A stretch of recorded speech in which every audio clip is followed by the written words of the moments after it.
Servizi straordinari di controllo del territorio disposti dal questore di Venezia Angelo Sanna, finalizzati a reprimere il fenomeno dello spaccio di sostanze stupefacenti che negli ultimi tempi ha destato allarme e preoccupazione tra i cittadini.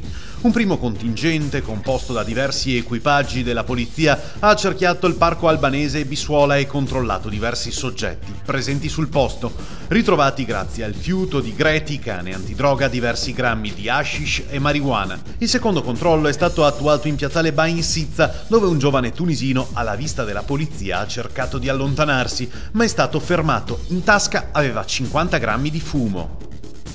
2 minori sono stati portati in ospedale in poche ore perché intossicati dall'alcol. Un ragazzino danese di 15 anni a Caorle e una ragazza di Chioggia, quest'ultima abbandonata dai suoi amici quando è crollata a terra priva di sensi. Nel primo caso il ragazzino danese deve ringraziare la prontezza degli operatori di un villaggio turistico tra Lido di Altanea e Duna Verde che lo hanno soccorso attorno alle 2 di notte. Il minore è stato poi preso in consegna dagli operatori sanitari del SUEM e trasferito in ospedale a San Donà di Piave per le cure del caso.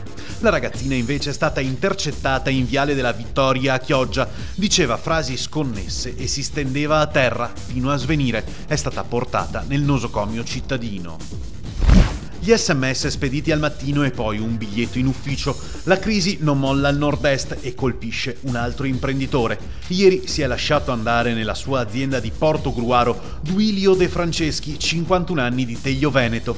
Aveva dato tutto ciò che poteva alle sue uova oggi di Serrai di Giussago, nell'Interland portogruarese. Sacrifici, lavoro duro, mai un attimo di riposo, tutto da solo. Purtroppo non è bastato. Se in passato in qualche modo era riuscito a sbarcare il lunario, nel tempo la situazione è peggiorata pesantemente finché nell'imprenditore è maturato qualcosa, l'ultima decisione, quella di impiccarsi.